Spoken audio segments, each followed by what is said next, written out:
चलिए, आपका स्वागत है ना आज की क्लास में। और हम आज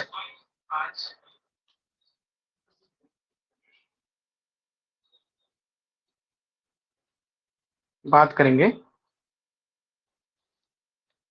जीएस पर, है ना। बेसिकली जो आज की कक्षा है ना, आज पहली कक्षा है। इसके ऊपर आबकारी आरक्षक और व्यापम से संबंधित या अन्य किसी वनडे एग्जाम संबंधित, है ना, पेपर्स पर। देखो, यह जो हमारा बैच होगा, है ना, ऑलमोस्ट 30 डेज का यह बैच है ना। और यहाँ पर हम मेनली दो चीजों पर डिस्कस करेंगे, इंडियन जीएस पर और आपका छत्तीसगढ़ जीएस पर। ठीक है, जहां पर आप इंडियन जीएस के अंतर्गत, है ना, जो भारत का भूगोल है ना, उसमें हम सबसे पहले पढ़ेंगे, सॉरी, जो भारत का क्या है जनरल स्टडीज है, उसमें हम सबसे पहले पढ़ेंगे भारत का भूगोल, है ना।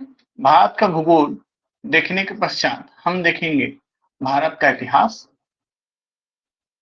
ठीक, फिर संविधान, ठीक, फिर उसके बाद बनाएंगे अर्थव्यवस्था। और इतिहास पढ़ते साथ हम कला, संस्कृति और दर्शन पर भी चर्चा करेंगे। ठीक है, फिर क्लियर। छत्तीसगढ़ जी इसके अंतर्गत हम पूरी चीजें कवर करेंगे जो जो आपके लिए महत्वपूर्ण है ना। चाहे वो कला संस्कृति का पार्ट हो, चाहे इतिहास हो, चाहे वो प्रशासन हो, चाहे भूगोल हो, चाहे वो अर्थव्यवस्था हो। ठीक है, तो इन सब्जेक्ट को पढ़ते समय हम एक चीज बहुत अच्छे से ध्यान रखेंगे कि हमें एबो स्तर पर भी नहीं जाना है, अत्यधिक ज्यादा स्तर पर भी नहीं जाना है, और आपका बहुत लोअर क्वालिटी के, है ना, फैक्ट्स नहीं पढ़ने, है ना। हमको देखो, लेवल 1 और लेवल 2 के क्वेश्चंस ओपन करेंगे, यानी लेवल 1 के, यानी जो क्वेश्चंस बार बार रिपीट हो रहे हैं, है ना, बेसिक क्वेश्चंस हैं जो आपसे बनने चाहिए। लेवल 2 के क्वेश्चंस वो क्वेश्चन है ना, जो थोड़े आप डिटेल करने से समझते हैं, और ये थोड़े डिटेल पढ़ने से हमको क्या आ जाता है, वो समझ में आ जाता है। ठीक है, जिससे आपके थोड़े मोड़े कॉन्सेप्चुअल क्वेश्चन जो आपको दिए जाते हैं, कूट संबंधी प्रश्न जो दिए जाते हैं, वो आपसे यहाँ पर बन जाएंगे। ठीक है, तो इन दो चीजों पर हम यहाँ पर चर्चा करेंगे, है ना। इस पूरे सीरीज के अंतर्गत हम ये दोनों पढ़ेंगे, क्योंकि मोस्टली जो क्वेश्चन आ रहे हैं मोर देन 60+ नंबर्स का, है ना, ये यहीं से आना है ना। अगर मैं साइंस को छोड़ देता हूँ, साइंस को मैं अलग से करा भी देता हूँ, ठीक है, क्योंकि मैं साइंस का विद्यार्थी नहीं हूँ, और साइंस मेरा, है ना, क्या कमांडिंग सब्जेक्ट नहीं है, तो मैं उस पर तो नहीं जाऊंगा, लेकिन इन जो सब्जेक्ट्स हैं इन पर हम बहुत अच्छे से चर्चा करेंगे, और जो क्वेश्चन आने लायक है उन पर बहुत अच्छे से बात करेंगे। मुझे नहीं पता कि आप और कहाँ से क्लास कर रहे हैं, कैसे कर रहे हैं, है ना, लेकिन मैंने अभी तक जो मेरा एक्सपीरियंस रहा है, और मैंने जैसे पढ़ाकर अभी तक स्टूडेंट्स को सिलेक्शन दिलाया है, मैं उसी तरीके से यहाँ पर भी आपको पढ़ाने की कोशिश करूंगा। क्योंकि समय कम है ना, तो हम दुनिया भर की बातें नहीं करेंगे ना। मैं यहाँ पर नीति, नैतिकता या अन्य किस तरह के मोटिवेशनल टॉक्स करूंगा, है ना। मैं केवल यहाँ पर बात करने की कोशिश करूंगा जो आपके काम की है ना। साथ ही साथ, है ना, कई जगह आपको लग सकता है कि भाई, है ना, जैसे वर्ल्ड ज्योग्राफी से क्वेश्चंस क्या होने चाहिए आपके, बनने चाहिए, है ना, तभी आप इंडियन ज्योग्राफी को कवर कर पाएंगे।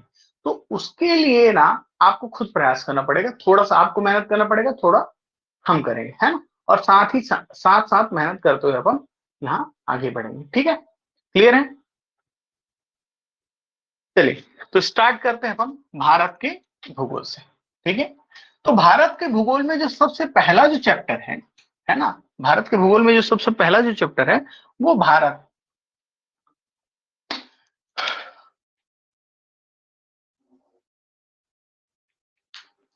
ठीक,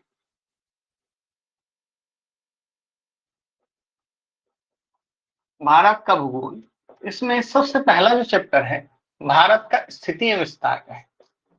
भारत की स्थिति एवं विस्तार, ये पहला जो चैप्टर है ना, इसी पर हम स्टार्ट करेंगे चर्चा।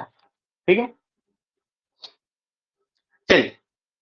तो सबसे पहले हम जब भारत के भूगोल की बात कर रहे हैं तो भाई सबसे पहला जो प्रश्न आता है वो ये आता है कि भाई भारत, यह जो शब्द है ये आया कहाँ से, है ना, इस देश के लिए यह जो शब्द हमने प्रयोग किया है भारत, ये आता कहाँ से। तो सबसे पहले हम अपन नामकरण के बारे में बात करेंगे, है ना, नामकरण।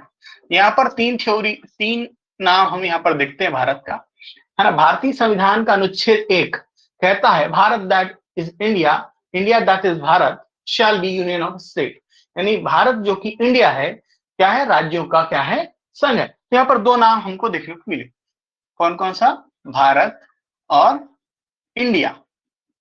ठीक है, और एक हमको नाम देखने को मिला हिंदुस्तान। ठीक है, तो देखो भारत यह जो शब्द है ना, ये प्राचीन काल से इस देश के लिए प्रयुक्त होता आ रहा है। और सबसे पहले, है ना, हमको वेदों में यह शब्द देखने को मिलता है, खासकर, है ना, हमको विष्णु पुराण, ऋग्वेद और वायु पुराण, यहाँ पर हमको साहित्यिक साक्ष्य देखने को मिलता है भारत इस क्षेत्र के लिए नामकरण का, है ना। जो क्षेत्र हम रहते हैं भारत, उस क्षेत्र के लिए भारत नाम हमको इनमें देखने को मिलता है। वहीं पर अगर हमको पुरातात्विक साक्ष्य, अभिलेखी साक्ष्य की बात करें तो वो अभिलेखी साक्ष्य है हाथी गुम्फा अभिलेख। कौन सा है, हाथी गुम्फा अभिलेख। हाथी गुम्फा जो अभिलेख है, ये कलिंग के शासक, है ना, कलिंग प्रदेश, वर्तमान का जो उड़ीसा उसे कलिंग कहा जाता था। तो कलिंग जनपद के, कलिंग महाजनपद जो था उसका शासक था कौन, चेदी वंशी खारवेल, है ना, कौन, खारवेल। ठीक है, जो खारवेल है उसने उत्कीर्ण करवाया था हाथी गुम्फा अभिलेख। ठीक है, और वहीं पर पहली बार भारतवर्ष शब्द का वर्णन आपको देखने को मिलता है। तो क्वेश्चन आपसे पूछेगा, इस देश के लिए भारतवर्ष शब्द का प्रथम उल्लेख किस अभिलेख में है, तो आप बताएंगे हाथी गुम्फा अभिलेख। कहाँ है, तो भाई ये है स्थित चंद्रगिरी की पहाड़ियों में, है ना, कहा, उड़ीसा में, है ना। ठीक है, उड़ीसा चंद्रगिरी की पहाड़ी भुवनेश्वर के पास यह स्थित है। ठीक है, क्लियर। उसके बाद हिंदुस्तान, हिंदुस्तान जो यह शब्द है, ये एक्चुअल में इसका ओरिजिन हुआ था, है ना, सिंधु से। सिंधु को कहा कहते थे हिंदू, कौन कहते थे, तो भाई कहते थे कौन, हकमनी ईरानी।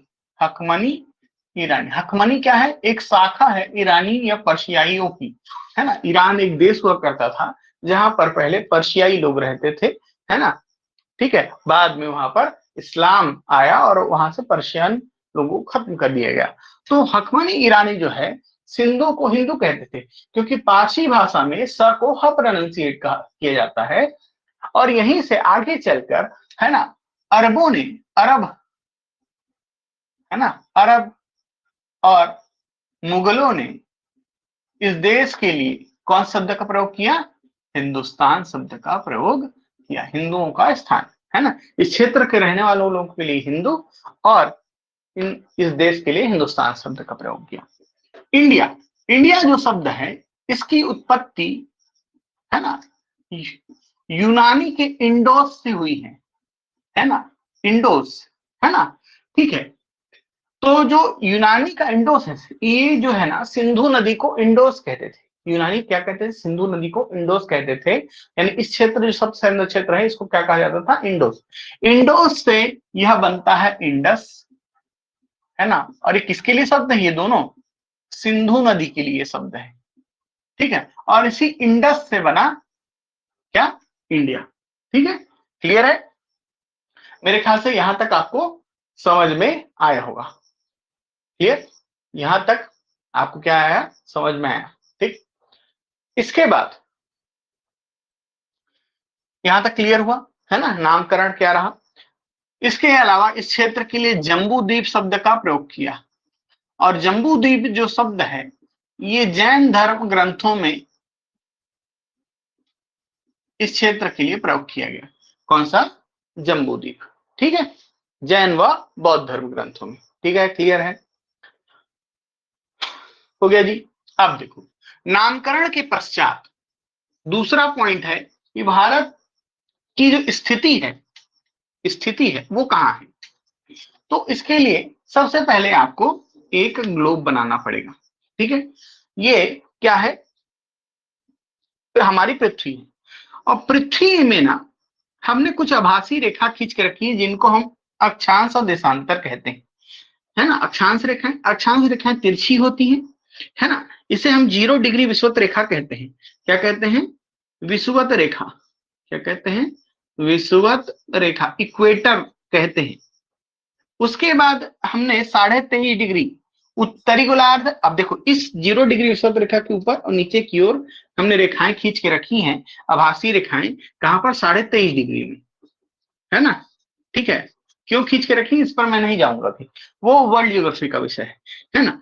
तो इस रेखा को हमने कहा कर्क रेखा। क्या कहा? कर्क रेखा। इस रेखा को कहा हमने मकर रेखा। ठीक है, क्लियर है। क्योंकि अभी इस कर्क रेखा का क्या होगा? प्रयोग होगा, इसीलिए मैं इसको आपको बता रहा हूं। ठीक है, तो ये इस विषुवत रेखा के उत्तर की ओर का क्षेत्र उत्तरी गोलार्ध है, और इधर का क्षेत्र दक्षिणी गोलार्ध कहलाता है। तो उस हिसाब से अगर हमारा भारत जो है ना, ये ठीक, हमारा भारत जो है वो कौन से गोलार्ध में स्थित है जी? उत्तरी गोलार्ध में स्थित है। कौन से गोलार्ध में है? उत्तरी गोलार्ध में। और हमने देशांतर रेखा भी खींच के रखी है। इस जो 0 डिग्री देशांतर रेखा है, जिसे जीएमटी लाइन कहते हैं। क्या कहते हैं? जीएमटी। देखो, अक्षांश रेखाओं की संख्या कितनी है? अक्षांश रेखा कितनी है? 181। ठीक है, जबकि देशांतर रेखा जो है, देखो, पृथ्वी के एक्सिस से जितने का कोण बन रहा है ना, क्या? पृथ्वी के ध्रुव से जितने अंश का कोण इधर बनता है, उस आधार पर अक्षांश रेखाएं खींची गई।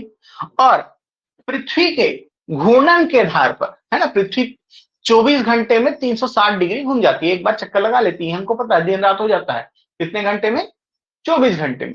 तो 24 घंटे में दिन रात हो जाता है, तो इस तरह से 360 डिग्री घूम रहा है। तो कुल देशांतर रेखाओं की संख्या कितनी? 360, है ना। इसमें ना देशांतर रेखाओं में दो लाइनें हैं, एक 0 डिग्री और एक है 180 डिग्री। ये जस्ट अपोजिट है। 0 डिग्री जो लाइन है, ये खड़ी लाइन जो है, जिसे हम लॉन्जिट्यूड कहते हैं, है ना। लॉन्जिट्यूड जो है, ये 0 डिग्री लॉन्जिट्यूड जो है, इसे जीएमटी कहा गया है, ग्रीनविच मीन टाइम। अब आप कहेंगे, है ना, कि भाई ये जीएमटी लाइन कहां पर है? ये ना लंदन के, है ना, इंग्लैंड में एक लंदन है, क्षेत्र है, क्या है? शहर है, और इंग्लैंड की राजधानी भी है। यहाँ पर एक ऑब्जर्वेटरी है जिसका नाम है ग्रीनविच, है ना। ग्रीनविच, इस ऑब्जर्वेटरी से यह लाइन होके गुजर रही है। उन्होंने देखो, पश्चिमी विचारक सबसे पहले उन्होंने ही ये सब चीज चालू की। तो उन्होंने ना ये रेखा अपने जगह से खींची, है ना। हर चीज पश्चिम से स्टार्ट हुआ, है ना, उनका मानना है, और उस हिसाब से उन्होंने क्या किया? ऑपरेट किया।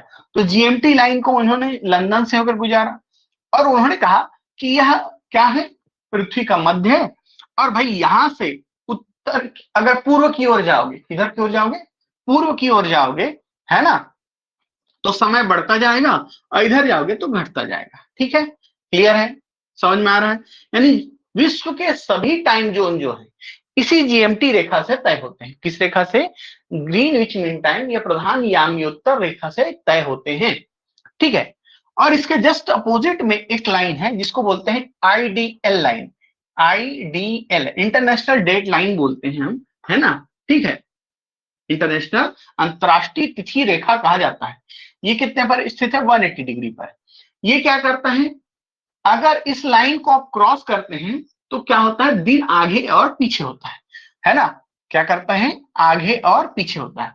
अगर इस आइडियल लाइन की, है ना, आप किधर जाएं? आइडियल लाइन के अगर पश्चिम की ओर जाएं, है ना, ठीक है, ये आइडियल लाइन है, और उसके पश्चिम की ओर अगर हम जाते हैं तो क्या होता है? दिन घटता है, और पूर्व की ओर जाएंगे तो बढ़ जाता है ना। ठीक है, क्लियर है। तो इंटरनेशनल डेट लाइन है। ठीक है, ये बेसिक्स है, कुछ ये जानना आपको जरूरी है। ठीक है, तो ये देखो, ये 0 डिग्री प्रधान यानी उत्तर रेखा, ठीक है, क्या कर रही है, पृथ्वी को भी दो भागों में बांट रही है। जैसे 0 डिग्री विषुवत रेखा बांट रही थी, वैसे ये भी बांट रही है। तो इसके उत्तर का क्षेत्र ग्रीन, आपका विषुवत रेखा के उत्तर क्षेत्र उत्तरी गोलार्ध, और 0 डिग्री जीएमटी लाइन के पूर्व का क्षेत्र पूर्वी गोलार्ध में आता है। तो भाई अगर हम बात करें इसकी, भारत की, तो भारत कहाँ स्थित है, तो भारत जो है वो किधर स्थित है, उत्तर पूर्वी गोलार्ध में है ना। ठीक है, तो भारत की स्थिति जो है वो कैसी है जी, उत्तर पूर्वी गोलार्ध में, उत्तर पूर्वी गोलार्ध में स्थित है कौन, भारत। पहली चीज। दूसरी चीज कि देखो, अब कितने महाद्वीप हैं, 7 महाद्वीप। कौन कौन से, यहां पर आपको, है ना,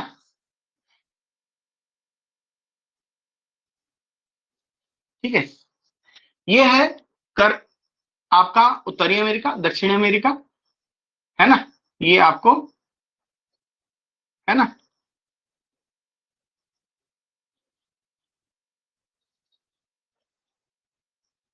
ये ये है यूरोप, है ना, ये है एशिया, ठीक है, ये एशिया, है ना, ये उत्तरी अमेरिका, दक्षिणी अमेरिका, यूरोप, एशिया, अफ्रीका, और यहां पर कौन है, ये है ऑस्ट्रेलिया, है ना, और ये है अंटार्कटिका। तो कितने महाद्वीप हैं, 7 महाद्वीप। तो भारत जो है ये एशिया महाद्वीप के कौन से हिस्से में आता है, दक्षिणी हिस्से में आता है, और कौन से हिस्से में, पूर्वी हिस्से में आता है। तो दक्षिण पूर्वी एशियाई देश है कौन, भारत। क्लियर, ये भी आपको स्पष्ट यहां से होना चाहिए। अब भारत की जैसी आकृति है ना, क्या भारत की जैसी आकृति है, वो कैसी है जी, आपकी चतुष्कोणीय है। कैसी है, चतुष्कोणीय है। ठीक है, क्लियर, ये हो गया बात, यहां तक स्थिति हो गई, है ना, कि भारत कहां पर स्थित है, ये हमने यहां से देख लिया है। ठीक है, क्लियर। अब देखो, अब हम बात करेंगे भाई भारत के विस्तार की, है ना। अब विस्तार में भी हम यहां पर देखेंगे, है ना, अक्षांशीय विस्तार और देशांतरी विस्तार, है ना, अक्षांशीय और देशांतरी विस्तार। ठीक है, तो भारत का जो अक्षांशीय विस्तार है ना, ठीक है, भारत को जो अक्षांशीय विस्तार है, सबसे पहले आपको तो मैप बनाना पड़ेगा, है ना, मैप बनाना आना चाहिए, और नहीं तो क्या रखिए आप,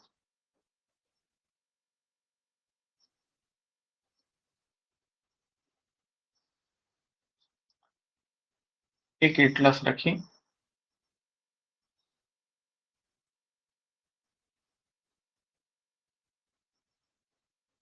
ये ये है हमारा प्यारा भारत, है ना, ये भारत की मुख्य भूमि है। ठीक है, और यहाँ पर अंडमान निकोबार द्वीप समूह है जो थोड़े से इस मुख्य भूमि से और आगे हैं। ठीक है, यहाँ पर है विषुवत रेखा, ठीक है, 0 डिग्री विषुवत रेखा। अब देखो, ये अक्षांशीय रेखा है, अक्षांशीय रेखा इधर से स्टार्ट हो रही है, तो ये वाला जो पॉइंट है ना, ये है 8 डिग्री 4 मिनट, है ना। तो भारत का अक्षांशीय स्तर कहां से कहां तक है, सबसे पहली बात तो ये उत्तरी अक्षांश में है ना। तो कहाँ है, उत्तरी अक्षांश में। तो 8 डिग्री 4 मिनट उत्तरी अक्षांश से 37 डिग्री 6 मिनट उत्तरी अक्षांश पर स्थित है कौन, भारत। 37 डिग्री 6 कहाँ है, यहाँ है ना। तो 8 डिग्री 4 से 37 डिग्री 6, ये क्या है भाई, भारत का क्या है, अक्षांशीय विस्तार है। ठीक है, क्लियर है, समझ में आ रहा बात। फिर भारत का अगर देशांतरी विस्तार देखें, तो वो है, अब देखो, प्रधान यामी उत्तर रेखा इधर होगी, है ना, 0 डिग्री। अब इधर से इधर स्टार्ट कर रहे हैं, तो ये किधर है जी, पूर्व की ओर है। तो किधर स्थित होगा, पूर्वी देशांतर में स्थित होगा, है ना। तो 68 डिग्री 7, ये वाला जो पॉइंट है यहाँ पर, ये वाला, है ना, तो कितना है ये, 68 डिग्री 7, 68 डिग्री 7, है ना। कितना है 68 डिग्री 7 मिनट, है ना। तो 68 डिग्री 7 से ये आपका 97 डिग्री 25, है ना। 68 डिग्री 7 से 97 डिग्री 25 ये भारत का क्या है, पूर्वी देशांतरी विस्तार है। भारत किसमें स्थित है, पूर्वी देशांतर में स्थित है। क्लियर है, क्लियर है, समझ में आ रहा है बात, है ना। ठीक, अक्षांशीय और देशांतरी विस्तार समझ में आए। अब देखो भारत का यह जो ऊपरी सबसे उत्तरी पॉइंट है ना, ठीक है, उत्तरी बिंदु है ना, ठीक है, इसको ध्यान रखिएगा। वो कौन सा है जी, यहाँ पर ये है इंदिरा कॉल कहलाता है। क्या कहलाता है, इंदिरा कॉल।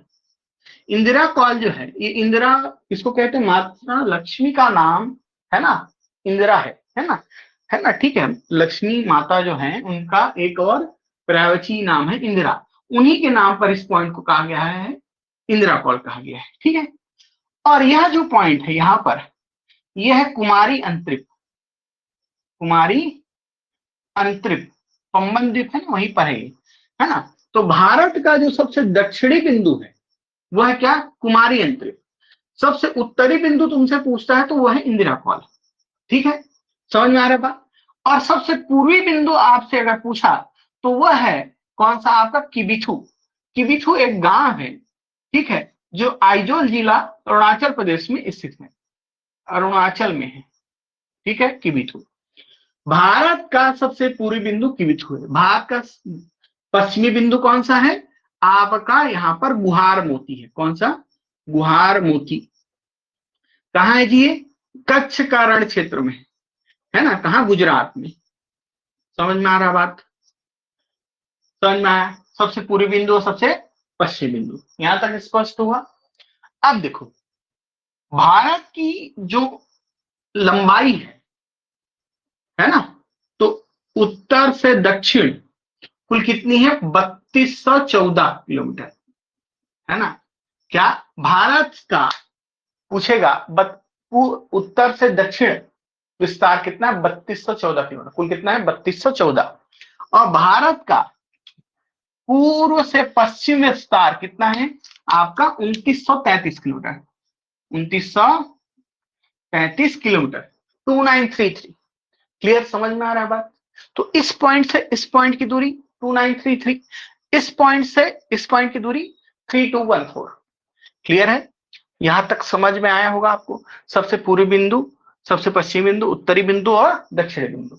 लेकिन क्योंकि मैंने बोला कि मुख्य भूभाग का दक्षिणी बिंदु है, और अगर बोला जाए कि दक्षिणतम यानी सुदूर दक्षिण, है ना, ठीक है, तो वो आएगा अंडमान निकोबार द्वीप समूह में, है ना। निकोबार द्वीप, जो निकोबार द्वीप है वहां पर एक पॉइंट है जिसको हम कहते हैं पिग्मेलियन पॉइंट या इंदिरा पॉइंट, है ना। क्या, पिग्मेलियन पॉइंट या इंदिरा पॉइंट, क्या कहते हैं, पिग्मेलियन पॉइंट या इंदिरा पॉइंट।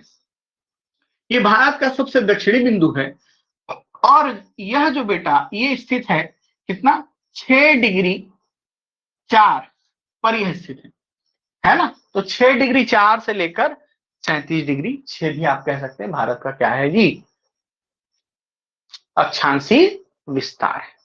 क्लियर है, यहां तक आपको समझ में आया।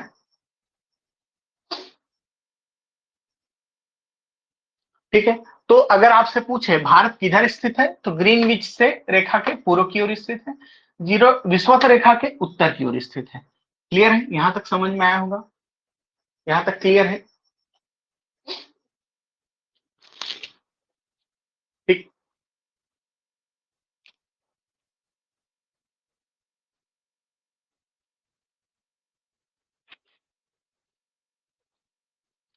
चलिए, हो गया। ठीक, चलिए अब आगे बढ़ते हैं। इसी अक्षांशीय और देशांतरी विस्तार को हम और समझने की कोशिश करते हैं। तो नहीं, ये 8 डिग्री 4 है, ये है कहा, कुमारी अंतरिक्ष, है ना। क्या है, कुमारी अंतरिक्ष। और 37 डिग्री 6 क्या है जी, क्या है जी, इंदिरा कॉल, इंदिरा कॉल, है ना।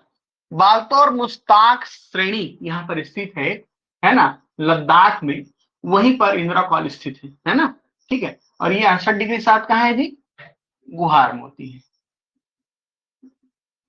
ठीक है, क्लियर। और ये 97 डिग्री 25 की बिथु है। समझ में आ रहा बात? इनके मध्य की दूरी कितनी है? 2933। इनके मध्य की दूरी 3214। क्लियर, समझ में आ रहा बात? अब देखो, आपको कुछ चीजें समझ में आ रही है। यहां पर देखो, ये 68 डिग्री 7 और 97 डिग्री 25 देशांतरी विस्तार लगभग कितने में डिग्री आपको अंतर दिख रहा है? 30 डिग्री का। कितने डिग्री का? लगभग 30 डिग्री का, है ना। मैं आपको एक चीज बता रहा हूं, है ना, आपको आगे काम आएगा। पृथ्वी 1 घंटे में, 24 घंटे में कितने घूमती है? 360 डिग्री। तो 1 घंटे में कितना घूमेगी? तो 1 घंटे में 24 को 360 को 24 से भाग दे दो तो आ जाएगा 15 डिग्री। पृथ्वी 1 घंटे में कितने घूमती है? 15 डिग्री। और 1 डिग्री घूमने में कितना समय? तो 60 मिनट होता है 1 घंटे बराबर। तो 60 को 15 से भाग दे दो, 15 चौक 60, यानी कितना? 4 मिनट। तो 1 डिग्री घूमने में पृथ्वी को कितना समय लग रहा है? 4 मिनट लग रहे हैं। ये फॉर्मूलाज, ये चीजें आप याद रखेंगे, है ना, ठीक है, क्योंकि आपसे क्वेश्चन पूछे जाते हैं ऐसे जो निकालने पड़ते हैं। तो देखो 30 डिग्री, तो कितना जी? 15 दूनी 30, यानी भारत की पूरी बिंदु और पश्चिमी बिंदु के मध्य कितना समय अंतराल है? 2 घंटे का समय अंतराल है। ये आपको ध्यान रखना है। समझ में आ रहा है बात? यानी जैसे देख लो कि अगर कहा असम, अरुणाचल प्रदेश की बिथु में अगर सुबह 5:30 बजे सूर्योदय हो रहा है, तो गुजरात के कहां पर? गुहार मोती में 7:30 बजे सूर्योदय हो रहा है ना। सोचो 2 घंटे का अंतर है। ठीक है, क्लियर। तो जब तक आपके यहाँ ऑफिस खुलेंगे तब तक वहां दोपहर हो चुकी होगी। क्लियर है? अब देखो, यहां तक समझ में आया बात। अब कुछ ना अक्षांशीय और देशांतरी रेखाओं की बात करेंगे, जो आपके परीक्षा के पॉइंट ऑफ व्यू से क्या है? इंपॉर्टेंट है। ठीक है, क्लियर है? चलो इसको मिटाते हैं और आगे बढ़ते हैं।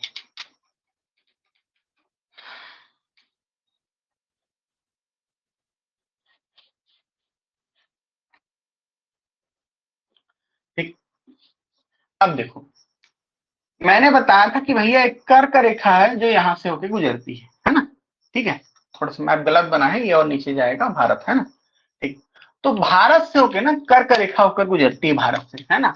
कर्क रेखा ट्रॉपिक ऑफ कैंसर लाइन, है ना। ये भारत से होकर गुजरती है, और भारत की नहीं, ये 7 राज्यों को क्रॉस करती है, सॉरी 8 राज्यों को क्रॉस करती है। कितने राज्यों को? 8 राज्यों को क्रॉस करती है ना। ठीक, कौन कौन से राज्यों को क्रॉस करती है जी? तो यहाँ पर देखते जाइएगा, है ना। ये ऐसे करके ये क्रॉस कर रही है, ये ऐसे ऐसे ऐसे, है ना, ये, है ना,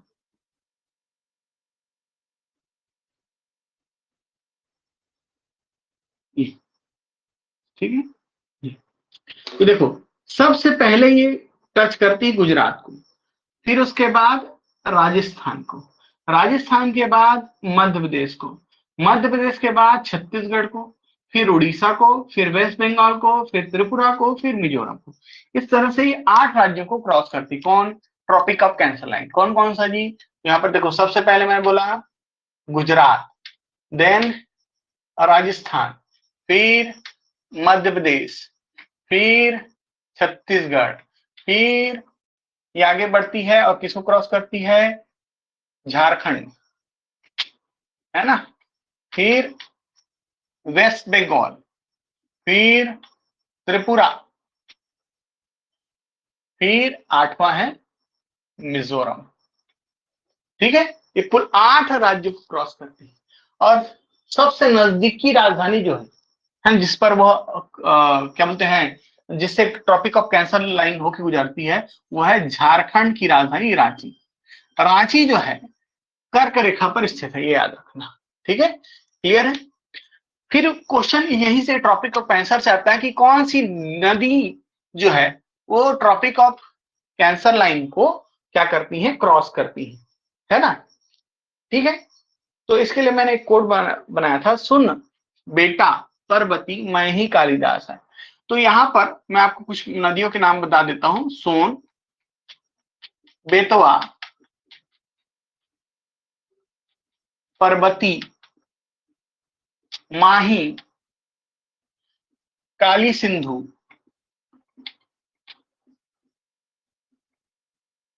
ठीक,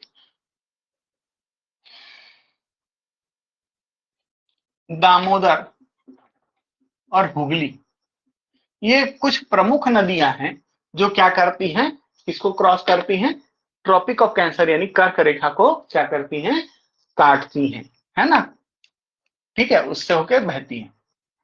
और इसमें से एक है माही। माही जो नदी है ये कर्क रेखा को 2 बार काटती है। कितनी बार काटती है? 2 बार काटती है। क्लियर है? समझ में आ रहा है बात? चलिए आपसे पूछेगा ही। फिर इसके बाद अब आते हैं इंडियन स्टैंडर्ड टाइमलाइन पर, है ना, ठीक है, भारतीय मानक समय रेखा, ठीक है, IST बोलते हैं, भारतीय मानक समय रेखा, Indian standard timeline. Indian standard timeline देखो, हर देश का अपना क्या होता है, मानक समय होता है, जिससे पूरे देश का क्या होता है, समय तय होता है, ठीक है। तो भारत ने ना 82.5 डिग्री, है ना, ठीक है, पूर्वी देशांतर जो रेखा है इसको अपना क्या मान के रखा है, इंडियन स्टैंडर्ड टाइमलाइन। ये जो है, ये जो रेखा है, ये भारत के 5 राज्यों से होकर गुजरती है। कितने राज्यों से? 5। पहला है उत्तर प्रदेश, दूसरा है मध्य प्रदेश, तीसरा है छत्तीसगढ़, चौथा है झारखंड और पांचवा है आपका आंध्र प्रदेश, ठीक है। अब देखो, यह जो रेखा है ना, उत्तर प्रदेश के मिर्जापुर, मिर्जापुर कहां पर? इलाहाबाद के पास है ना। पहले नैनी आप कहते थे कि इलाहाबाद के नैनी, क्योंकि नैनी बड़ा शहर हुआ करता था तो नैनी के पास से गुजरती है ऐसा कहते थे, लेकिन अब प्रॉपर मिर्जापुर एक शहर अच्छा बन चुका है तो इसी का नाम लिया जाता है। तो भाई ट्रॉपिक ऑफ जो कैंसर लाइन है ना, ये कहां से होकर गुजरती है? आपकी उत्तर प्रदेश के मिर्जापुर से होकर गुजरती। कहां से? उत्तर प्रदेश के मिर्जापुर से होकर ये गुजरती। कौन? आपकी ट्रॉपिक ऑफ कैंसर लाइन। और छत्तीसगढ़ में यह, है ना, कर्क रेखा को काटती है, ठीक है। कहां पर काटती है? तो एक कोरिया जिला है ना, कोरिया जिला में सोनहट तहसील है। कौन सी तहसील है? सोनहट। सोनहट में कर्क रेखा और आपका इंडियन स्टैंडर्ड टाइमलाइन एक दूसरे को क्या करती है? प्रतिच्छेदित करती है या विभाजित करती है, ठीक है। फिर यहां से प्रश्न बनता है कि भाई 82.5 डिग्री पूर्वी देशांतर जो रेखा है वो GMT से कितना आगे है, ग्रीनविच मीन टाइम से कितना आगे है? तो भाई ये कितनी आगे है? 5.5 घंटे आगे है। कितने घंटे आगे है? 5.5 घंटे आगे। कैसे ये आपने डिसाइड किया? तो यहाँ पर ये फॉर्मूलाज काम आएंगे, है ना।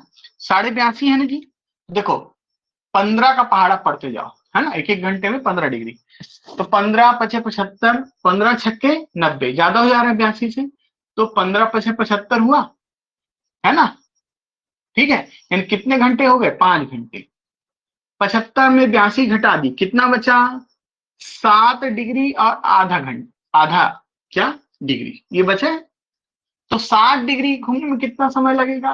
तो भाई 1 डिग्री में 4 मिनट, तो 60 डिग्री में कितना? 7 गुणा 4 कितना मिनट? 28 मिनट लग रहा है। कितना मिनट? 28 मिनट। और 1 डिग्री मने 2 मिनट, है ना, 1 डिग्री मने 4 मिनट, तो आधा डिग्री मने 2 मिनट। क्लियर? स्पष्ट हुआ? तो यहां पर है 5 घंटे और 28 और 2 मिलकर कितना हो गया जी? 30 मिनट, ठीक है। क्लियर? तो भारतीय मानक समय रेखा GMT से 5.5 घंटे आगे है। ये हैंस हमने प्रूव कर दिया, ठीक है। क्लियर है? समझ में आ रहा है बात? यहां तक चीजें क्लियर हुई? एक क्वेश्चन आपसे और पूछा जा सकता है कि भाई बताइए, भारत में, है ना, का सबसे, है ना, जो देशांतरी विस्तार वाला राज्य, सबसे ज्यादा देशांतरी रेखा जहां पर फैली हुई है वो कौन सी है? मध्य प्रदेश है। मध्य प्रदेश में देशांतर रेखा का विस्तार सर्वाधिक है। क्लियर है? यहां तक आपको समझ में आया, है ना, आया होगा, ठीक है। चलिए आगे बात करें। यहां तक हमने क्लियर कर लिया। अब देखो, अब ये हो गया भैया हमारा क्या, यहां तक, है ना, क्या हमारा विस्तार, है ना। अब हम कहां पर आते हैं, सीमा पर, भारतीय सीमा, है ना। भारत की सीमा कहां तक है, इसकी हम बात करेंगे। तो भारतीय सीमा में हम दो तरह से चीजों को देखेंगे, है ना। पहला चीज होगा कि भाई, है ना, आप स्थलीय सीमा देखेंगे और सामुद्रिक सीमा, दो तरह की सीमाएं होती हैं भारत की सीमा, ठीक है, सीमाएं, ठीक। अब ये दो तरह की है, एक है भारत की स्थलीय सीमा और दूसरी है जलीय सीमा। कैसी, या जलीय या सामुद्रिक, है ना, दोनों की चीज है। भारत की अगर जो स्थलीय सीमा की अगर हम बात करें, तो इसकी जो कुल लंबाई है वो है 15,200 किलोमीटर। कितनी है, 15,200 किलोमीटर भारत की स्थलीय सीमा, ठीक है, क्लियर है। भारत की स्थलीय सीमा की लंबाई कितनी, 15,200 किलोमीटर, ठीक है। वापस से हमको फिर से एक मैप ड्रॉ करना पड़ेगा ताकि आप अच्छे से समझ सकें।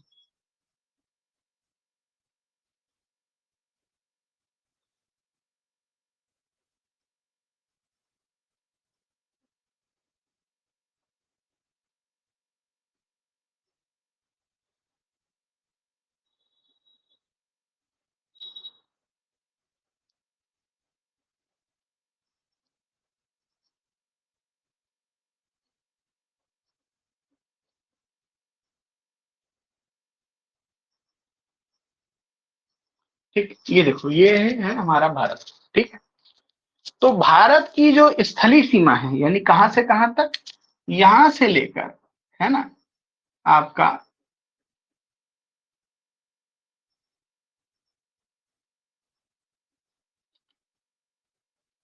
ये ये भारत की जो स्थलीय सीमा है ना, इसका विस्तार कितना है, 15,200 किलोमीटर। और भारत की जो तटीय सीमा है ना, कोस्टल लाइन, है ना, क्या है, भारत की जो कोस्टल लाइन सीमा है, तटीय सीमा है ना। अब देखो, इसमें ना दो डेटा है, पहले वाला जो डेटा है वो बता रहा हूं। पहले जो डेटा हुआ करता था वो होता 7,516 किलोमीटर। कितना था, 7,516, भारत की कुल तटीय सीमा, सामुद्रिक या तटीय सीमा भी कह सकते हैं, है ना। तो भारत की कुल, है ना, तटीय जो सीमा है ना, तटीय कहो ज्यादा अच्छा है, तटीय, है ना, सामुद्रिक तो मैं बताऊंगा आगे, है ना। स्थलीय सीमा है 15,200 किलोमीटर और तटीय जो सीमा है वो है 7,516। 7,516 में जो मेन कोस्टल लाइन है ना, वो कितना था, पहले पहले पहले की बात कर रहा हूं मैं, है ना, वो था 6100 किलोमीटर। कितना था, 6100 किलोमीटर। और रेस्ट जो बचा हुआ है ना, कितना, आपका ऑलमोस्ट 1,416 किलोमीटर, है ना, ठीक है। वो क्या था आपका, अगर हम किसको शामिल कर लेते हैं, आपके जितने जिस द्वीप है उनके कोस्ट लाइन को शामिल कर लेते तो होता ये। अब देखो, अब क्या हुआ ना, भारत ने ना, है ना, 2019 में एक नया सर्वे किया था जो अब जाके जिसको मान्यता मिल चुकी है। भारत की जो लेटेस्ट आपकी कोस्ट लाइन जो सीमा है, ये, है ना, ये नहीं रह गई है, कोस्ट लाइन जो है अब हो गई है 11,008, है ना, किलोमीटर, 11,098, सॉरी, 11,098.11 किलोमीटर। ये क्या हो गई है, लेटेस्ट आपकी भारत की कोस्ट लाइन सीमा है ना, ठीक, 11,098.81 किलोमीटर। ये क्या है, भारत की तटीय सीमा है, कोस्ट लाइन है, लेटेस्ट डेटा है ना। ये याद रखिएगा, भारत की जो तटीय सीमा है ना, क्लियर, वो कितनी, 11,098। अब देखो इसमें, है ना, जो सर्वाधिक जो तटीय सीमा है, अब देखो दोनों अलग अलग, स्थलीय सीमा, स्थलीय जो सीमा है ना, वो आगे हम देखेंगे कि भाई किसके साथ कौन कौन सा है ना, ठीक है। लेकिन सबसे पहले कोस्ट लाइन को देख लेते हैं। कोस्ट लाइन जो है ना, इसकी अगर हम बात करें तो टॉप 3 राज्यों में सबसे ज्यादा है। अगर यूटी को भी शामिल कर लिया जाए तो अंडमान निकोबार द्वीप समूह, अंडमान एंड निकोबार द्वीप समूह, है ना, ये नंबर 1 पे है ना, कोस्ट लाइन के मामले में सबसे ज्यादा कोस्ट लाइन किसके पास है? अंडमान निकोबार के पास है ना। यूटी के हिसाब से देखें तो यूटी को शामिल करते हैं। अगर हम स्टेट को ही देखें तो भाई गुजरात जो है ना, कौन? गुजरात, है ना, ये अभी भी क्या लीड ले हुए है, और 2340 किलोमीटर इसके पास कोस्ट लाइन है ना। कितना कोस्ट लाइन है? तटीय सीमा कितनी है? 2340 किलोमीटर है। ठीक है। थर्ड नंबर पर है ना, आंध्र प्रदेश को पास करते हुए, और पास करते हुए तमिलनाडु ने बाजी मार ली है ना। क्लियर। और तमिलनाडु जो है ये नंबर 3 पर आ गया है कोस्ट लाइन में। तो आपको पूछेगा कि बताइए भारत में सर्वाधिक तटीय सीमा वाला यूनियन टेरिटरी कौन से? तो अंडमान निकोबार। राज्य कौन सा है? तो गुजरात है। क्लियर है। तो मैंने टॉप 3 आपको बता दी। इसके अलावा आंध्र प्रदेश जो है 4th नंबर पे क्या करता है? स्टैंड करता है। ठीक है, कोस्ट लाइन के मामले में। ठीक है। अच्छा, भारत के कितने राज्यों जो है और यूनियन टेरिटरी इनके पास कोस्ट लाइन है? तो भारत में देखो, याद रखना, भारत में कितने? करीब 13 राज्य और यूटी, है ना, हैं जिनके पास क्या है? कोस्ट लाइन है। कितने? 13। कितने हैं जी? 13। 13 राज्य और क्या? यूनियन टेरिटरीज, जिनमें हम देखें तो जो कुल 9 राज्य है ना, अगर 9 राज्य, इनमें यूटीज की बात करें तो कितने हैं? 4। और राज्य कितने हैं? 9। 9 राज्यों के पास तटीय सीमा है और 4 यूनियन टेरिटरीज के पास भी तटीय सीमा है। ठीक है। अब देखो, हम एक एक करके देखते जाते हैं कौन कौन से तट हैं। ये है गुजरात, इसके पास तट है। दूसरा है आपका दादर नागर हवेली, दमन दीव, इसके पास कोस्ट लाइन है ना, सेकंड नंबर पे। क्लियर। थर्ड नंबर पे है महाराष्ट्र, 4th नंबर पे है गोवा, 5th नंबर पे है केरल, है ना। ठीक है।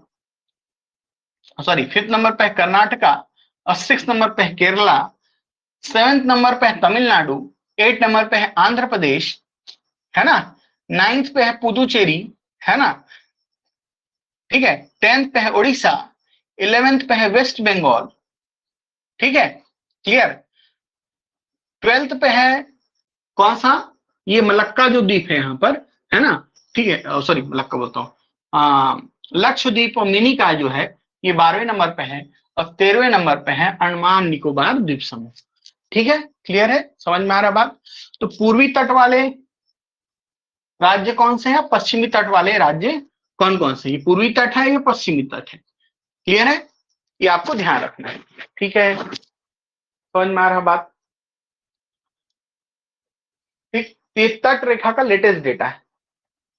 समझ में आ रहा बात? यहां तक क्लियर हुआ? मेरे ख्याल से यहां तक आपको चीजें समझ में आई होंगी। ठीक है।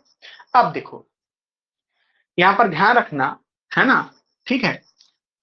अब सीमा मैंने बता दिया, तो भाई भारत का क्षेत्रफल भी मैं यहीं पर बता देता हूं। तो भारत का जो क्षेत्रफल है ना, 32,87,263 वर्ग किलोमीटर है। तो भारत का जो कुल विस्तार है वो कितना है? 32,87,263 वर्ग किलोमीटर। और भारत जो है इसी आधार पर, है ना, विश्व में, है ना, 7th नंबर पे स्टैंड करता है इन टर्म्स ऑफ क्या? एरिया। 7वें नंबर पे आता है क्षेत्रफल के आधार पर भारत। और 2.11 जो एरिया है वो कवर करता है कौन? भारत। सॉरी, 2.4, कितना है? 2.4। विश्व क्षेत्रफल का कितना है? भारत का क्षेत्रफल 2.4% है। ठीक है। जबकि जनसंख्या के मामले में सेकंड नंबर पे है, पॉपुलेशन के मामले में, है ना, सेकंड नंबर पे है। और क्या है जी? अभी तो कहा जा रहा है सब चीन को पास कर गया है ना, लेकिन पॉपुलेशन के मामले में सेकंड नंबर पे है, और 17.5% ये जनसंख्या भारत में निवास यहाँ पर करती है। ठीक है। अब देखो, हम लोग कोस्ट लाइन पढ़ रहे थे। क्या पढ़ रहे थे? कोस्ट लाइन पढ़ रहे थे। तो कोस्ट लाइन में हमको जानना आवश्यक है कि भारत का जो कोस्ट लाइन एरिया है वो कहां तक विस्तृत है। ठीक है।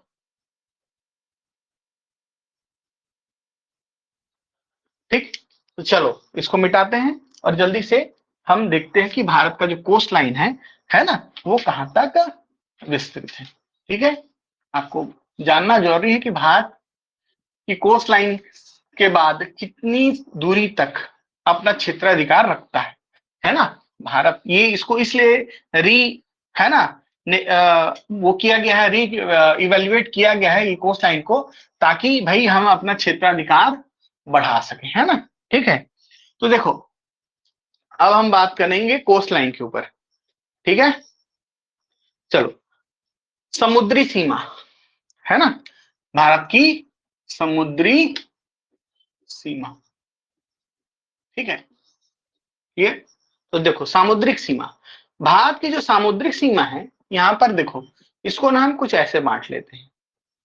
ठीक है, ये भारत का कोस्ट लाइन समझ लो। तो इस कोस्ट लाइन से है ना, इस कोस्ट लाइन से है ना कितना 12 नॉटिकल माइल तक, कितना 12 नॉटिकल माइल है ना, ये 12 नॉटिकल माइल, इस 12 नॉटिकल माइल तक का जो क्षेत्र है ये कहलाता है प्रादेशिक जल सीमा। क्या कहलाता है? प्रादेशिक जल सीमा कहलाता है। क्या कहलाता है? 12 नॉटिकल माइल तक प्रादेशिक जल सीमा। और इसका जो आधार है वो कहां माना गया है? चेन्नई में। क्वेश्चन पूछेगा भारत की जो आधार तटीय रेखा है ना, कहां किसको माना गया है? चेन्नई को माना गया है ना। कहां तक है जी ये प्रादेशिक जल सीमा? 12 नॉटिकल माइल तक, है ना। आंतरिक जल क्षेत्रीय सागर के अंतर्गत ये आता है। याद रखना 1 नॉटिकल माइल बराबर होता है आपका 1.852 किलोमीटर, है ना। क्लियर। अब देखो ये 12 नॉटिकल माइल तक आपका प्रादेशिक जल सीमा है। इसमें भारत को वही सेम अधिकार होंगे जो भारत के भूभाग में भारतीय सरकार को प्राप्त है ना। फिर उसके बाद 200 नॉटिकल माइल, कितना? 200 नॉटिकल माइल, 24 नॉटिकल माइल, कितना? 24 नॉटिकल माइल। 24 नॉटिकल माइल जो है ये क्या कहलाता है? संलग्न क्षेत्र कहलाता है। क्या कहता है? संलग्न क्षेत्र कहलाता है। ये संलग्न क्षेत्र मंडल जो है ना, ठीक है, यहां पर भारत क्या कर सकता है? साफ सफाई करा सकता है। इसके अलावा यहां से अगर कोई जहाज गुजरता है ना, या यहां तक पहुंचता है तो उससे क्या वसूल सकता है? सीमा शुल्क वसूल सकता है। तो भारत 24 नॉटिकल माइल तक क्या कर सकता है? सीमा शुल्क वसूल सकता है। ये दोनों जो है यानी 24 नॉटिकल माइल तक का जो क्षेत्र है ये भारत के आंतरिक जलीय क्षेत्र के अंतर्गत आता है। ठीक है, और इसके बाद अविच्छिन्न जलीय क्षेत्र जो है वो है भारत का कितना? 200 नॉटिकल माइल तक। कितना? 200 नॉटिकल माइल। 200 नॉटिकल माइल जो है इसको बोलते हैं ईईजेड। क्या बोलते हैं? ईईजेड, है ना। क्या कहते हैं? ईईजेड, एक्सक्लूसिव इकोनॉमिक जोन कहते हैं, अनन्य आर्थिक क्षेत्र कहते हैं, है ना। क्या कहते हैं? अनन्य आर्थिक क्षेत्र। ठीक है, क्लियर है। भारत इस सीमा तक क्या क्या कर सकता है? खनिज खोज सकता है, प्राकृतिक संसाधनों का दोहन कर सकता है ना। प्राकृतिक संसाधनों का दोहन कर सकता है, वैज्ञानिक खोज कर सकता है इस क्षेत्र तक 200 नॉटिकल माइल तक। क्लियर है? समझ में आ रहा है बात? इसके अलावा यहां तक भारत कोई नया द्वीप भी बना सकता है इस क्षेत्र तक, है ना। समझ में आ रहा बात?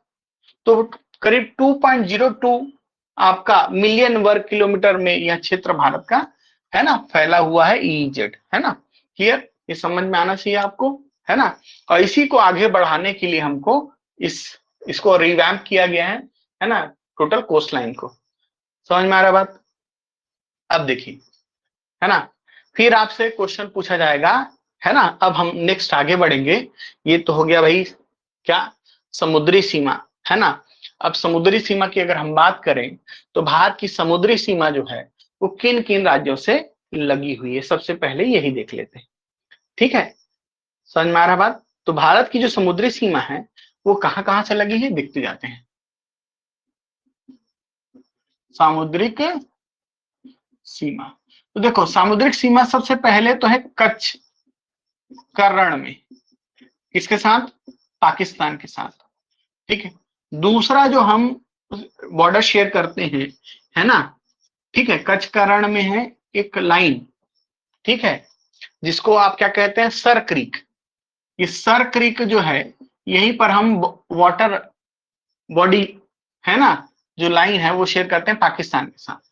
फिर उसके बाद एक रेखा है जिसको बोलते हैं 8 डिग्री चैनल। तो 8 डिग्री जो चैनल रेखा है वो किसके साथ है आपका? मालदीव के साथ है ना, किसके साथ है? मालदीव के साथ भारत की सामुद्रिक सीमा है। फिर उसके बाद तीसरी जो सीमा है वो है पाक जल डमरू मध्य। पाक जल डमरू मध्य, ये भारत को किससे अलग करती है? श्रीलंका से अलग करती है। ये सामुद्रिक सीमा है भारत की, है ना। ठीक है, समझ में आ रहा बात? ठीक। तो ये पाक जल डमरू मध्य है ना, मन्नार की खाड़ी को किससे अलग करती है? आपके श्रीलंका के तलई मन्नार से अलग करती है ना, द्वीप से।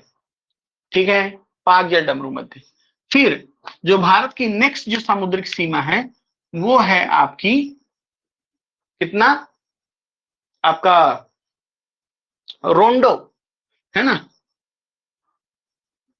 एक है रोंडो जलमार्ग, या जो रोंडो पास बोलते हैं इसको। नहीं यार, हाँ नहीं है, रोंडो तो द्वीप का नाम है। ग्रांड चैनल, कौन सा है? Grand channel. ग्रांड जो चैनल है वो भारत की द्वीपीय जो सीमा है उसको इंडोनेशिया से अलग करती है। किससे अलग करती है? इंडोनेशिया से।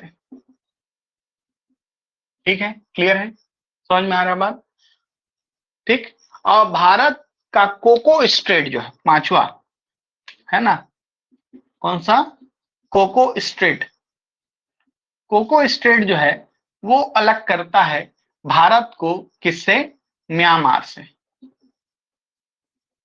ठीक है, समझ में आ रहा है बात? ठीक। और एक है आपकी दीघा सीमा। कौन सी? दीघा बॉर्डर, दीघा सीमा। दीघा सीमा जो है ये बांग्लादेश के साथ है, सामुद्रिक, है ना, जली सीमा है। समझ में आ रहा है बात? तो सर क्रीक पाक के साथ, 8 डिग्री चैनल मालदीव को मिनीकाय से अलग करती है, पाक जलडमरू मध्य श्रीलंका को भारत से अलग करती है, यानी पंबन द्वीप रामेश्वरम को, है ना, है ना, आपके किससे अलग करती है? तलई मन्नार द्वीप से अलग करती है ना, ठीक है, उससे अलग करती है। फिर उसके बाद है आपका ग्रांड चैनल, जो इंडोनेशिया को के रोंडो द्वीप को, है ना, भारत के आपके, है ना, इंदिरा कॉल, इंदिरा पॉइंट, जो कैम्बेल क्षेत्र है, कैम्बेल आइलैंड है, उससे अलग करता है। फिर है कोको स्ट्रेट, जो म्यांमार को, है ना, कोको स्ट्रेट कहां पर है? यहाँ पर है ना, जो म्यांमार को किस अलग करता है? भारत के अंडमान द्वीप से अलग करता है, उत्तरी अंडमान से। और दीघा सीमा यहाँ पर स्थित है ना, जो बांग्लादेश को भारत से अलग करता है। ये हमारे कुछ क्या है जी? जलीय सीमाएं। ठीक है, चलिए इसी में आगे बढ़ते हैं, है ना, इसको फिनिश करेंगे आज। फिर उसके बाद हम सीमाएं देख रहे हैं ना, अब हम, मैं बोला कि स्थलीय सीमा को फिर से रिविजिट करेंगे। तो मैंने बोला था कि भारत की भाई स्थलीय सीमा है, और स्थलीय सीमा जो है, भारत की सीमा जो है वो कितने देशों से लगती है ये आपको देखना है। ठीक है, भारत की जो स्थलीय सीमा है, ठीक है, तो भारत की जो स्थलीय सीमा है वो कितने देशों से लगती है? 7 देशों से लगती है ना। कितने देशों से? 7 देशों से। कितने देशों से? 7 देश। ठीक है, कितने देश? 7 देशों से भारत की स्थलीय सीमा लगती है। क्लियर है, समझ में आ रहा है बात?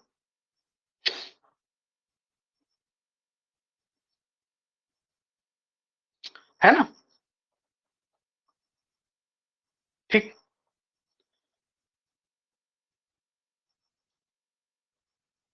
अब देखो स्टार्ट करते हैं एक एक करके, कौन कौन सा कहां पर है। ठीक है, कौन सी अंतरराष्ट्रीय सीमा और रेखाएं हैं। चलिए, तो स्टार्ट करते हैं अपन यहां से, है ना। यहां से यहां पर है सर क्रीक। कौन है? Sir creek. सर क्रीक जो है ना, ये आपके पाकिस्तान को कच्छ का रण जो क्षेत्र है उससे अलग करता है, सिंध का जो क्षेत्र है उसको अलग करता है। यहां पर 24 डिग्री पैरेलल लाइन है ना। गुजरात से स्टार्ट कर रहे हैं, गुजरात में पाकिस्तान के साथ जो सीमा है ना, वो कौन कौन सी है। सबसे पहले है आपकी सर क्रीक। कौन सी है? Sir creek. ठीक है ना, ये याद रखना, है ना। पाकिस्तान के साथ जो सीमा है, ऐसे करते हैं, पाक कहा? गुजरात में, है ना। कहा? गुजरात में। ठीक है। अच्छा, तुमको पता भी होना चाहिए कि भाई भारत की जो सबसे बड़ी सीमा है वो किसके साथ लगती है? बांग्लादेश के साथ लगती है ना। ठीक है, क्लियर। किसके साथ लगती है? बांग्लादेश के साथ लगती है। ठीक, सेकंड नंबर पर चीन और तीसरे नंबर पर पाकिस्तान, है ना। याद रखना, सबसे पहले है आपका बांग्लादेश, सेकंड नंबर पर है चाइना, थर्ड नंबर पर है पाक, है ना। भारत की अंतरराष्ट्रीय सीमा ये टॉप 3 है ना। तो पाक में, गुजरात में सरक्रिक, फिर है 24 डिग्री पैरेलल लाइन, 24 डिग्री समांतर रेखा, है ना। ठीक, ये है गुजरात में, है ना, जो किससे लग रही है? पाकिस्तान से लग रही है। फिर उसके बाद एक रेखा आती है रेड क्लिफ रेखा। कौन सी? रेड क्लिफ रेखा, है ना, जो गुजरात में भी लगती है। उसके बाद राजस्थान से लेकर, है ना, पाक की सीमा राजस्थान से लेकर कहां तक? आपके नेक्स्ट है पंजाब। कहां तक? पंजाब। पंजाब के बाद कहां तक है जी आपका? है ना, जम्मू एंड कश्मीर तक। जम्मू एंड कश्मीर। अब जम्मू एंड कश्मीर से जो है ना, पाकिस्तान के साथ कौन कौन सी लाइन है? तो यहां पर देखो, एक तो आप है इंटरनेशनल बॉर्डर अंतरराष्ट्रीय रेखा है ना। ठीक है, और दूसरी है LOC, लाइन ऑफ कंट्रोल बोलते हैं इसको। क्या है? Line of control. ठीक है, तो यहां पर देखो, यहां पर ये खत्म हो रहा है रेड क्लिफ रेखा, यहां से यहां तक। रेड क्लिफ रेखा आपको ध्यान रखना है, ये ब्रिटिश भारत में खींची गई थी। ब्रिटिश भारत और इसको आपके अफगानिस्तान के, है ना, सॉरी, अब ब्रिटिश भारत में पाकिस्तान, इसमें भी पूर्वी और पश्चिमी पाकिस्तान। पश्चिमी पाकिस्तान माने आज का बांग्लादेश, यहां पर खींची गई थी। सिरिल रेड क्लिफ के द्वारा खींची गई थी, कार्टूनिस्ट थे, उनके द्वारा खींची गई थी। ठीक है, तो LOC जो है ना, ये कहाँ है? जम्मू एंड कश्मीर में है, पाकिस्तान को अलग करता है भारत से, है ना। यह जो है, ये है LOC। ये आपका कौन सा है? कारगिल, है ना, काराकोरम श्रेणी का कारगिल है। और यहाँ पर है ये LOC, ये है LOC। और ये जो क्षेत्र है ये कहलाता है पाक ऑक्यूपाइड कश्मीर, है ना। समझ में आ रहा है। और सक्सगाम घाटी है, यहाँ पर एक छोटा सा वैली है सक्सगाम घाटी। इस सक्सगाम घाटी को, है ना, जो गिलगित बाल्टिस्तान में स्थित है, इसको चाइना को गिफ्ट कर दिया पाकिस्तान। ठीक है, क्लियर। उसके बाद आता है चीन। नेक्स्ट जो है चाइना। चाइना से जो हमारी सीमा है वो लद्दाख से स्टार्ट होती है। लद्दाख में ये वाली जो रेखा है यही कहलाती है LAC, line of actual control. Line of actual control, LAC Bharat और किसके मध्य है? चीन के मध्य है ना।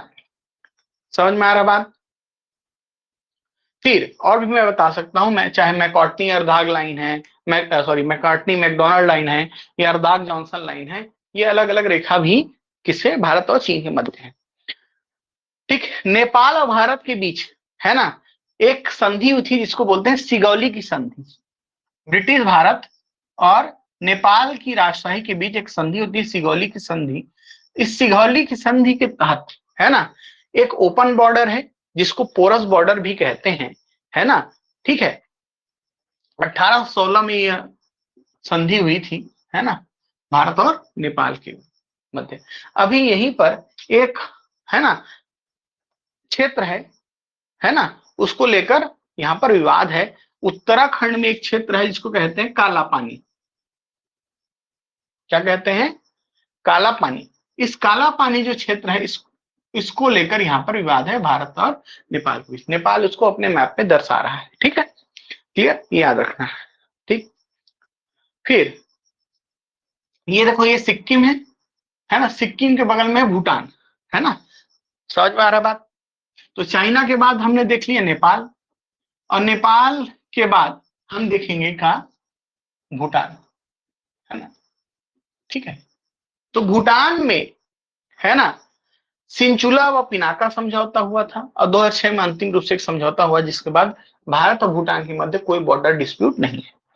फिर एक लाइन जो है ये वाली रेखा, ये अरुणाचल प्रदेश वाली जो रेखा है, इस रेखा को कहते हैं क्या? आपकी मैकमोहन रेखा। अंग्रेज अधिकारी थे एक, है ना, उनके नाम पर यह रेखा खींची गई है ना। और यह रेखा जो है एक समझौता हुआ था, शिमला समझौता, कब? 1916 में।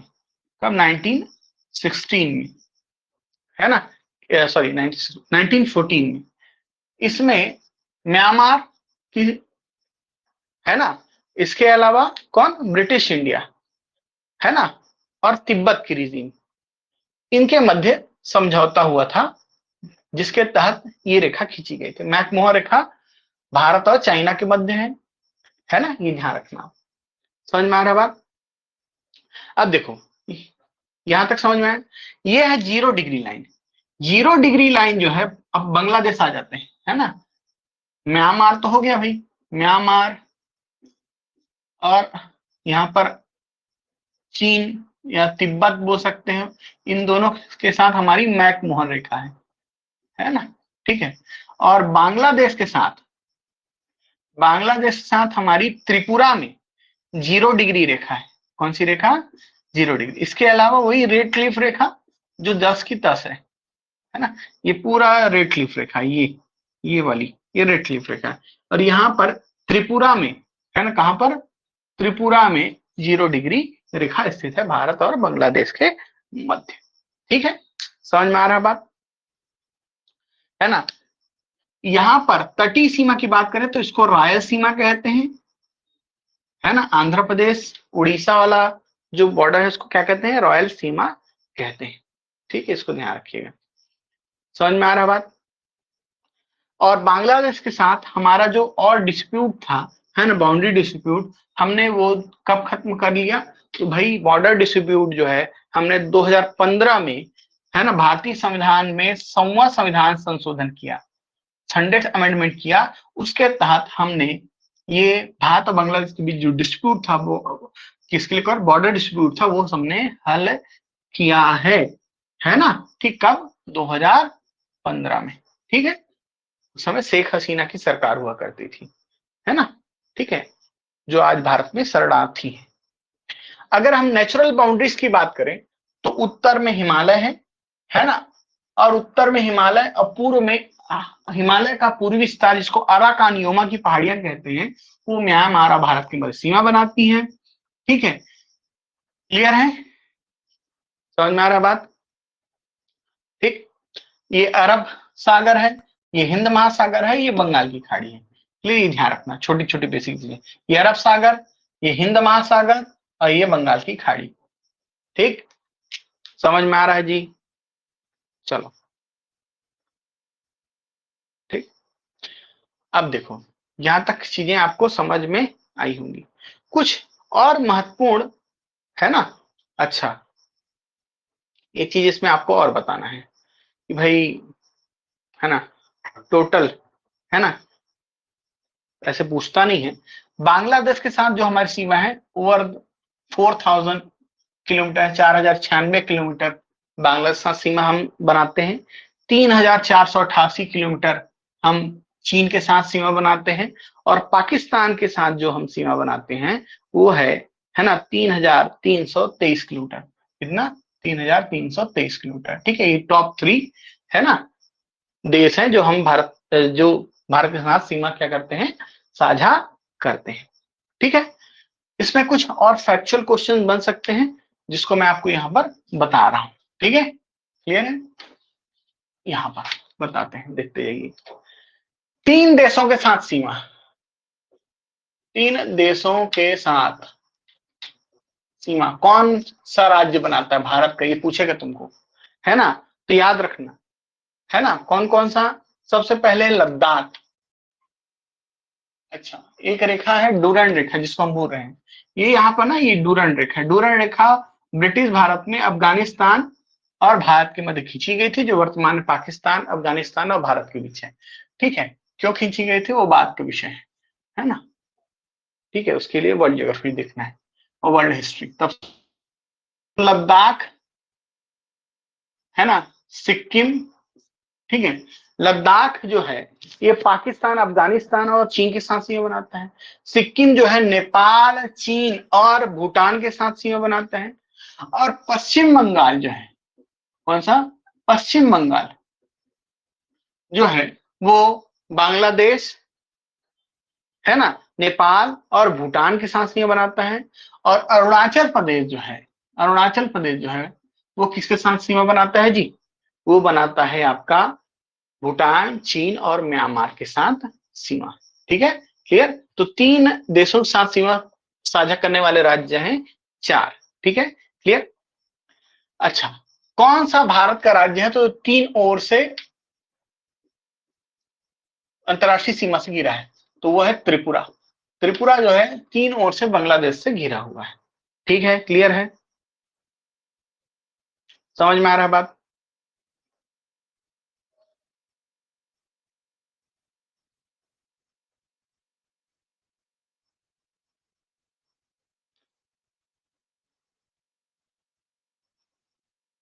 ठीक है जी।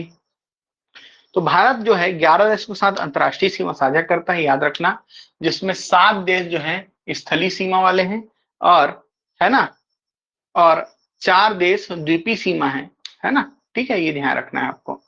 अच्छा, कुछ लाइंस हैं जिनके बारे में आपको जानना है, बस यही से हम यहाँ पर इसको क्या करेंगे, खत्म करेंगे, है ना।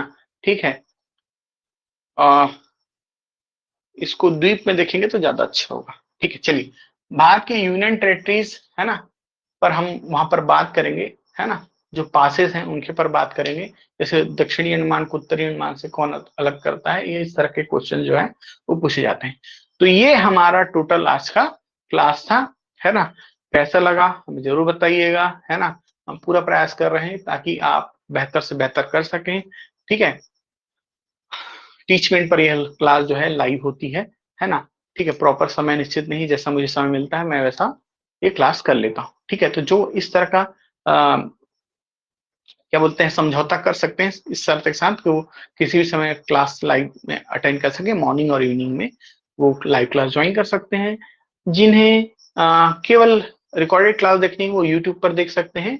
और हाँ, इस क्लास के अलावा, रिकॉर्डेड क्लास के अलावा, जो हम क्या करेंगे, आपको एकदम जमा कर देंगे। इसके अलावा अगर आपको टेक्स्ट सीरीज चाहिए, पीडीएफ नोट्स चाहिए, तो आप हमारे, है ना, एप्लीकेशन जो गूगल प्ले स्टोर पर अवेलेबल है, ई दिया लर्निंग ऐप, वहां आप उसको डाउनलोड करके, है ना, आप मात्र 10 रुपए में, है ना, आप ये पूरा कोर्स परचेस कर सकते हैं, जहां आपको टेस्ट सीरीज, पीडीएफ मिलेंगे, नोट्स मिलेंगे, महत्वपूर्ण मैप मिलेंगे, है ना। ठीक है, जहां से आप एक्स्ट्रा चीजें पढ़ सकते हैं।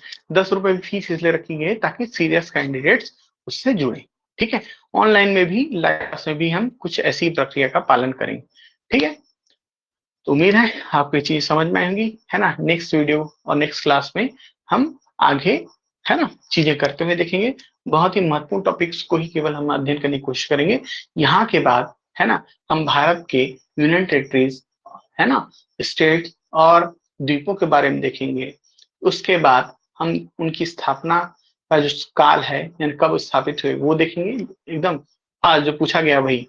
उसके आगे फिर हम देखेंगे भारत की, है ना, भौगोलिक सीमा, है ना, ठीक है, जिसमें भारत के पर्वत, पठार, मैदान, है ना, तट, इन पर चर्चा करेंगे। फिर भारत की, है ना, हम क्या देखेंगे, अ, अब शैल क्रम देखेंगे, देन मृदा देखेंगे, फिर कृषि, है ना, और अर्थव्यवस्था के डेटा और उद्योग पर चलेंगे। ठीक है, तो जो मेन मेन चीजें हैं उसी पर ही हम यहाँ पर बात करने वाले हैं, जहां से क्वेश्चन आपके 100% एश्योर के साथ आने वाले हैं। ठीक है, क्लियर, लेटेस्ट डेटा के साथ ही चलना है अपने को, है ना, कोई भी ऐसा चीज नहीं है जो मिस हो जाए। ठीक है, चलिए बने रहेंगे। ठीक, मिलते हैं नेक्स्ट क्लास में।